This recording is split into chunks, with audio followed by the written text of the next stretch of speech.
Hi there, welcome back. If you were here last time, and if you weren't, why not? It was pretty good. One of my best. We were doing some work on the Villager Metroplex behind me there. We actually got into a little bit of a socialization and a propagation as well, which is what my wife and I have decided to call villager breeding in Minecraft. We know that things are just different here than they are in real life, but still, it just made me feel better. So we did some socialization and propagation, and we got 3 actually new villagers in our Metroplex. One of them as a baby was unexpected. He was a bit of an accident, and he actually got out. It was quite funny to see me chasing this little guy around when I realized once the sun went down, he'd come home, and he did. So we did a little bit of work on this. I kind of made it up as I went along, and let me show you what we got. Hey, Fred. So if we go up here, this is Lenny. You remember Lenny? He was the first one. He's a farmer now. This was the second guy. I don't have a name for him, but he's a toolsmith, which I kind of wanted anyway. This little feller, he was the little baby that was unexpected. It was funny because I think it was Lenny and the farmer, or the Fletcher rather. They got socialized and propagated because they were just standing here. Lenny was right here. He was on the other side, and I saw hearts. I was standing here and there were hearts. So anyway, we have 3 new villagers, which is fine. I wanted to make more villagers anyway. Just, I kind of like to control the process. I don't like the way this is the Metroplex worked out. We're going to make some changes today. But first, I'm going to take you on a bit of an adventure. We're going to go someplace we have never been together. You ready? We're going to go to my creative flat world, and I'm going to show you some of my ideas. Welcome to my creative flat world. I love this place. This is like having a big notepad on your desk next to your keyboard, where you can just scribble down ideas, write some sketches, and come up with some neat things. Let me show you a little close-up of this. This is what it looked like, what one of the villagers' staterooms looked like. I call them staterooms now. That also came in last episode. When I first built the Metroplex, this is what it was. They had a lot of space. There was their workstation. There were trapdoors up here. Now I would usually open this one to try and trade with them, and this one was just for if I needed to go down inside, and this ladder. And there was their bed, and everything's fine. You could get through like that. That was a bit problematic. I didn't quite like it. Oftentimes, I would have to come down in to trade with them because they were out of reach. Also, if I opened this up and I wasn't quick enough, a couple of times they escaped. They ran up the ladder and took a while to get them back in. So that didn't work out so well. This is what I've got now, more or less. A little stateroom here, bed down there, workstation here, and the inside with a little one-wide corridor like this. I had originally started with the fences because I thought to make it seem a little bit more open, but still keep them away from each other and locked in, but boy, that really looked like a jail. It really did, and I didn't like it. And even with the lamps up, this one corridor here with them on either side, it was a little claustrophobic, even for me. Well, especially for me. I didn't like that at all. So I decided to go with this one. Now, it may seem a little bit more claustrophobic for them, and I'm going to take this down so I can show you, but this will be one stateroom here. I've decided to turn the trading window to the other side. So the outside, there'll be this little catwalk on the outside, so I can stand in the sun, open the door, and trade with them. Now, I originally thought this trapdoor might be to help protect from zombies, but if I block off the catwalk and light it up enough, zombies shouldn't be a problem. So it's really just an aesthetic choice, and if it helps protect them, that's great, but I like how it looks. It gives them a little bit more privacy for their socialization and propagation efforts. So on the inside, there will still be this one wide corridor. I decided to keep that, and that has a door. Now, a trading hall generally doesn't have beds, but this is actually going to be a socialization and propagation facility as well, and I want to be able to get more villagers out of this in addition to trading with them. So I decided beds couldn't hurt. I can still come in here and trade with them if I need to. You'll notice this trapdoor, purely aesthetic. This one, however, actually works. It's functional. It keeps you from getting in and it keeps them from getting out if the door is open. If I want them to come out, let me give you an example. If I have, let's say it's going to be one on either side. Let's say I have this guy on this side and this guy on this side, and I want them to propagate, shall we say. I open the door, I open the trap door on both sides. That lets them come out, lets them socialize, and if with enough food, and if there's another bed available, another stateroom with an empty bed, they can propagate. Yeah. And then all I have to do is wait until the sun goes down, and they will each go back to their own beds. I lock them in, boom, I lock in the baby, and there we go. One more baby, propagation complete. And then I can still come out here in the catwalk, which will run all the way around, and trade with them. So yeah, that's what I'm going to do today. I'm going to try to work on the design, work on the build to get it to look more like this. This is my new design.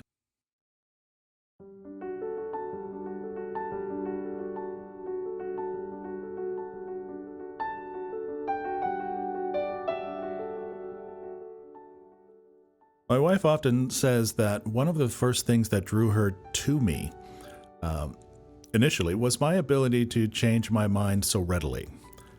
Not necessarily easily, but readily. I could be convinced. I could listen to an argument. I could have a rethink about something myself. And simply admit that I was wrong and change my mind.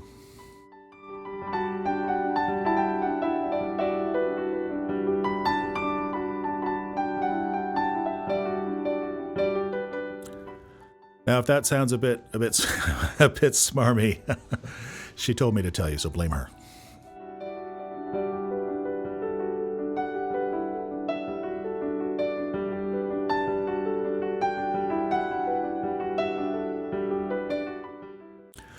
The ability to change your mind is it's a strength, man. It's not a weakness. It's the ability to recognize when you're wrong, to listen to good arguments, and if they sound reasonable and contradict something you initially thought, then, change your mind. That's a strength. Don't invest yourself so deeply into a belief or an idea that you can't recognize when you're wrong.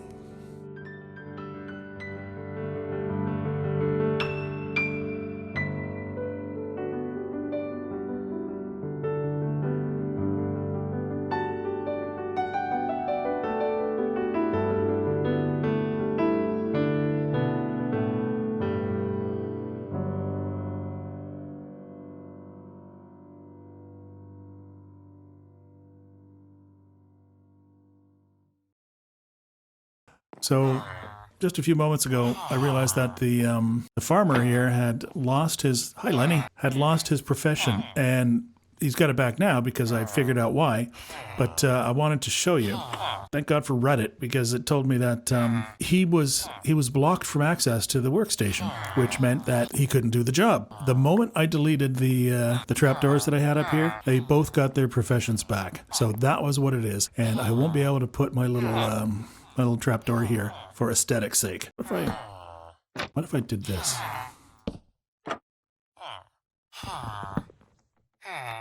I bet you that works.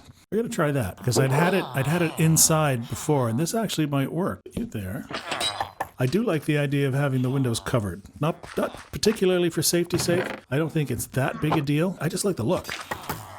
Let's try this. We're going to leave that for a while and give it a shot. Hi, fella. What's your name? All right, we'll leave him alone. Oh, hi, Fred. How you doing? How'd you get... Fred had fallen into the lake again, and, he's back. Hey, buddy, I'm going to put this axe away now, so, yeah, don't give me that look. Nice running into you, Fred. Whoever thought that big iron golem like that to just sneak up on a fella. What I think I might do now is I will go fill out the rest of the cells as best I can, and we'll go over them, you and me, after I've done that, and see if there's any mistakes. You'll probably notice things I won't. Not that you could tell me beforehand, but you might. But I'm going to try to do my best. Oh, there's Fred again. I better go. All right, I'll see you in a bit. Welcome back. Take a look at this, will you? Not bad, not bad. I put the catwalk around. I moved the bell tower over so it'd be more centralized now that I've expanded this. And yeah, it looks pretty good. All of the existing villagers have been relegated to their staterooms. And I'm going to go down and we're going to try a little bit of socialization and a propagation. That's going to be hard to say every time. We're going to try a little, don't tell my wife. We're going to try a little villager breeding experiment today. So let's go down and take a look. This is what it looks like from street level, so to speak. I've still got to do the fences down here just to make it match up. I do some pillars as if they're log pillars straight from the edge of the catwalk just to give it a little bit more beefier look. But let's go inside. First of all, I'm going to... friendly creatures. I'm going to turn these guys down a little bit. So you see there's stairs here and over here. Since I mostly spend my time when I'm down here in this little house, this helps me get up. And you'll see I now have the trading windows all set up. Having the trapdoors this way does not interfere with the ability of the villager to get to their workstation. Now I have, here's one. Hi, buddy. This is librarian number 1. Librarian number 2, he's the one with the mending books. Empty stateroom, empty stateroom, empty stateroom. Oh no, you're not empty. Oh, this is the, yeah. This is the cleric that I lost his workstation. I'm really sorry about that, fella. I'll see what I can do to get it back, I promise. And I'd already traded with him, so. He's a cleric without a potion brewing stand, and I gotta do something about that. Empty, this is the one I think I might try and fill today. My farmer? Hey buddy, this is gonna be a problem. I can't reach him from where I am here. Fletcher, and on the other side, there's Lenny, who's my fisherman. I think I called him a farmer earlier. He's a fisherman. I think if I have an emerald in my hand, it might come a little bit closer. Toolsmith, and I made this guy a stonecutter. Or, no, it's not called a stonecutter. It's a mason. See, I finally figured it out. The stonecutter guy. He's a mason. And the rest are empty cells all the way down here. The ones with the temporary blocks are where the workstations are going to go. The catwalk does not go around this end. There is still some things to do here, and there's a bit of a fence on that side, so there's still some work. But I kind of like it. Right now, we're going to try to do we're going to try to get a little baby villager into this stateroom, and to that end, we are going to put that there. We already have a bed here, so I don't need to worry about that. I do need my temporary blocks down here because I will be using that, and I'm going to need more planks. Make sure we close that because that little bugger he runs fast. All right, so what I'm thinking is we've got, what time is it? Let me just take a look at the sun. I want to wait till it gets to late afternoon because it makes it a little bit easier to get the guy back in his bed. Okay, now it's morning, which is not what I wanted, but there you go. We're going to block this off here so he can't go back there, and we are going to open up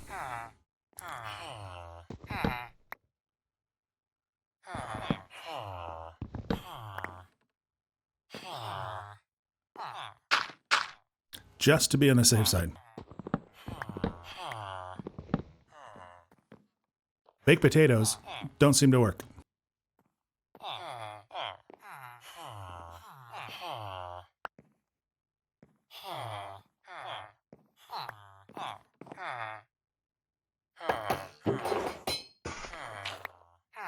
Six and a half hours later. Oh, I hear trading. Ah, look at that. There it is. I was getting worried there for a second. Hi, fella. Congratulations. Oh, okay, they're going to bed.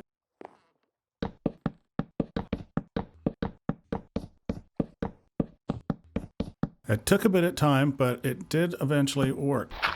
Cool. Look at that. I'm very pleased. Let's go down and take a look at our new little guy. Hi, little fella. How are you? Welcome to the Villager Metroplex / Socialization and Propagation facility. I hope you enjoy your stay here and become what's it called, leather worker, and become a nice happy leather worker. Oh my God, that sounds like something out of a 60s sci-fi movie. Welcome to our dystopia.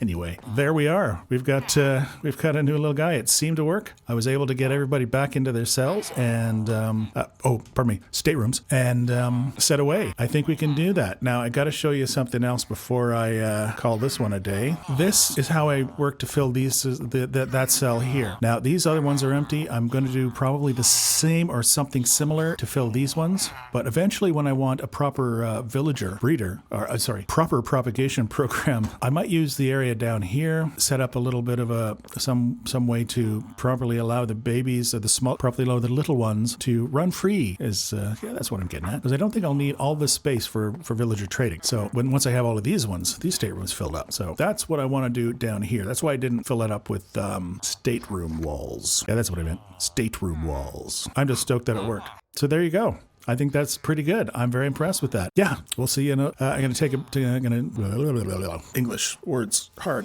I think I'll call that one. Going to head back to the house and see what other mischief I can get up to. This experiment seems to have been a success. I'm very pleased. And now I can, off camera, go and fill up the rest of those cells and get more trading going. Have steak, Moose. You deserve it. Every time I see a cow wandering aimlessly about my yard, I tend to think it's somehow he got out, and I don't know how. Like, I've seen a cow in here, and I think it's something to do with the fence. I might have to redo this paddock. In the meantime, I am going to light up this hole where the skeleton came out last time. You remember him? Yeah, right in here. He came out of here somehow. Anyway, that looks like it did it. See, they're everywhere. Well, that was fun. Making the villager socialization and propagation facility was actually a lot of fun. I enjoyed that quite a bit. I get a big thrill out of creating something really cool and neat, and then seeing it flourish. But I want to show you something else. This is what I love that. Isn't that beautiful? I think I did a really good job in that. Anyway, I want to show you something. Next time, I'm going to tick something off of my my board of goals, my wall of ambitions, my list of things to do. And I'm going to do it right here. See, I've already started to dig up. I'm going to build me a glow squid farm. Yeah, that's what I'm going to do. And it's going to be right here with some magma that I had to go into the nether to get, and kill myself some more ghasts, 3 ghasts to be exact, and a skeleton. And they didn't see me once. I just sniped them from a little cubby hole in the wall that I carved out for myself. And then I went and stepped in some lava, but we won't talk about that. Anyway, this is what I'm doing next time. So, hey, thanks for coming by. I really appreciate it. If you like this, hit the like and subscribe button. It really helps, man. All right, I'll see you next time. Bye.